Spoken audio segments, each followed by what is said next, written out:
Olá, tudo bem? Vamos falar sobre essa história de alfabetizar meu filho aos 4, 5 anos?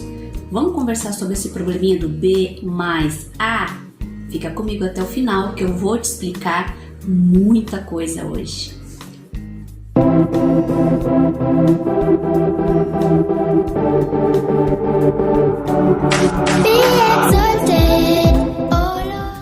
Oi, eu sou a Lua Manso, sou neuropsicopedagoga, proprietária de escolas e quero passar tudo que eu aprendo para você, professor, mamãe, papai, porque eu acho que o ensino ele tem que ser divulgado. E com essa história agora de muita gente continuar com o sistema remoto estudando em casa, eu vejo a preocupação de algumas mães em como saber ajudar seus filhos e muita professora e professor que não conseguiu ainda entender como alfabetizar.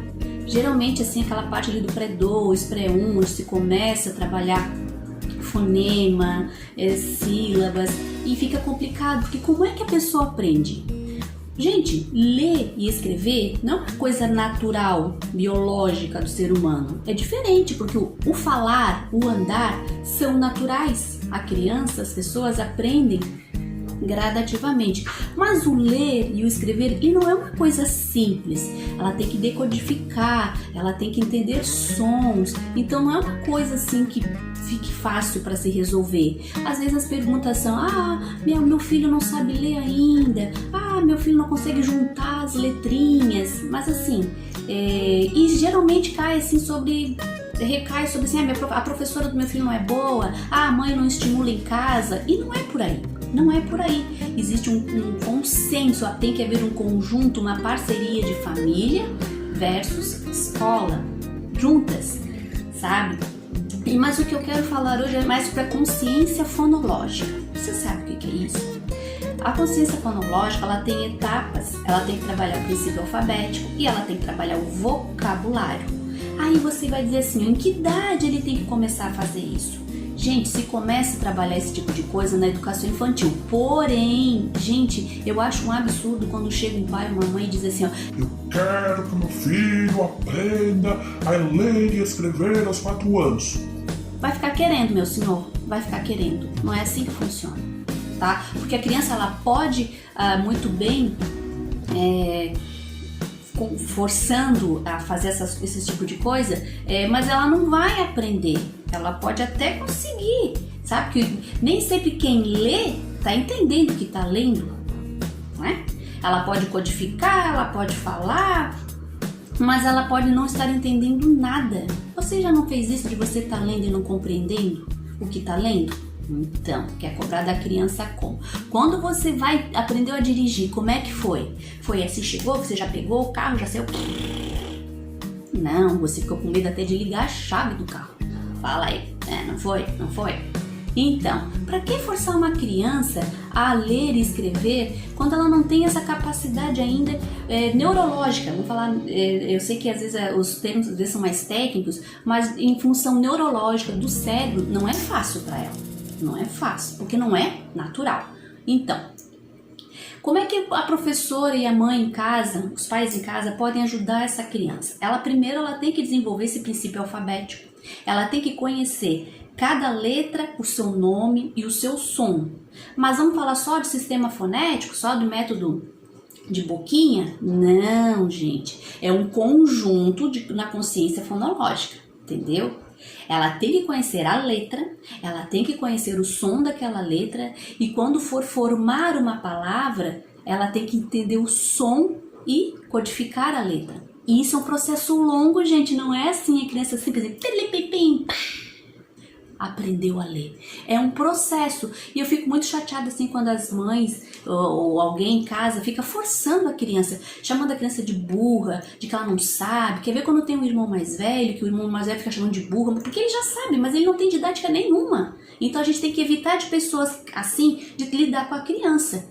Fazer tarefa, fazer essa coisa, porque vira uma competição, a criança desenvolve uma ansiedade, Não é por aí. Então, por favor, e geralmente quando eu digo assim, mas na escola o comportamento dele com a professora é uma coisa, em casa com a mãe é outro. Sim, mas quando você senta para orientar seu filho, primeiro você tem que separar as coisas e falar, filho, agora a mamãe vai te ensinar, então você vai ter que ter esse horáriozinho para estudar, está na hora da aula remota, você vai prestar atenção na aula da professora e assim por diante. Tem que botar ordem, disciplina, aquilo que eu falei também para aula remota em casa, tá no meu primeiro vídeo aqui do canal sobre não dar aulas para criança em celular, e sim notebooks, televisão, com cabo HDMI, enfim, tem uma série de coisas hoje que facilita a vida da criança para estudar remoto. Mas voltando ali, então quando você vai falar, você tem que trabalhar a síntese e o fonema. E fiz várias anotações e tudo que eu tô falando aqui, gente, são com pesquisas científicas. Por exemplo, tudo isso que eu tô aprendendo, eu aprendi já com canais no próprio YouTube sobre neurociência. Eu consegui assim um relatório da Câmara dos Deputados 2007 que fala sobre isso. Sim, o Brasil já discutiu sobre isso. E algumas escolas implantam, outras escolas ainda ficam no B mais A, B mais E. Como é que você quer que a criança compreenda alguma coisa se você colocou um sinal de mais no meio do som? B mais I. Ai, gente, por favor, né? Você ia aprender assim?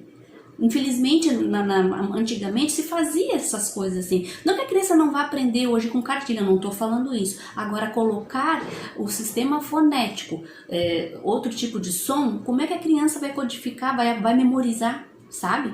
Então, ela sabe que a letra A é a letra A, que ela é uma vogal, que ela dá som nas palavras. Ela fala que o B, o P,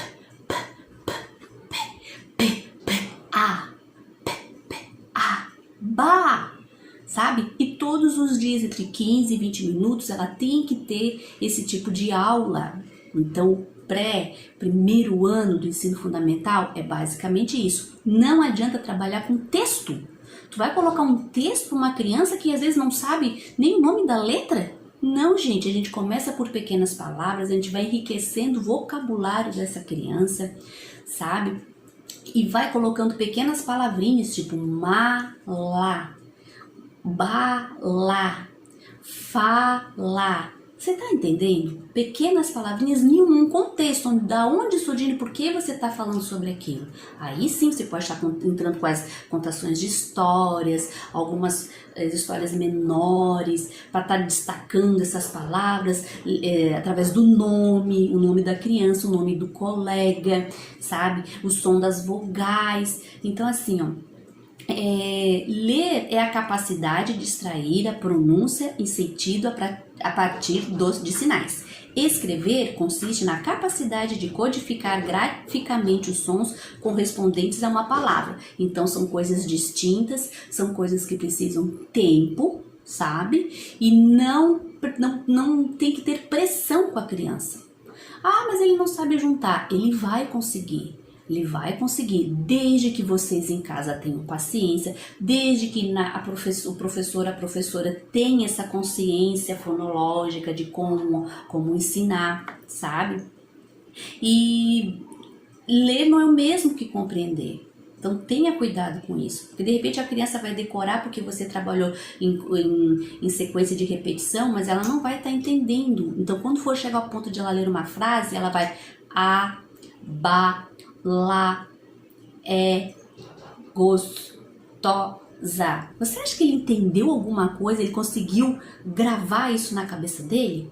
Não, gente. Então, por favor, o vídeo hoje eu não posso estar me alongando muito, às vezes porque vocês não têm paciência de assistir até o final. Então, aos pouquinhos eu vou falar de novo nesse assunto, mas o principal, tenham paciência, não cobrem das crianças uma coisa que elas não têm capacidade nessa idade para produzir alguma coisa. Então, é tudo muito devagar, com paciência, com muita consciência fonológica, sabe? Então, no próximo vídeo eu vou continuar falando disso também. Mas assim, dá certo do jeito que eu tô falando, sabe? Fica melhor para você, fica melhor para a criança, fica melhor para os pais em casa que vão estar trabalhando de maneira remota. Sentiu dificuldade na criança? Respira e faz do jeito que eu tô falando. Começa com pequenas coisas e trabalhando o som, conversando com a professora, com o professor e vai dar certo. Agora não pressiona a criança. Ai, não pressiona. Eu sou uma defensora das crianças. Eu fico indignada quando alguém fala que o pai e a mãe brigaram por causa disso, porque não conseguiu escrever, porque não escreveu o nome dele. Calma, gente, são pequenos, eles são crianças. Não faz isso, porque no fim ele vai ficar uma criança que ele vai detestar ler e escrever por pressão sua. Ai.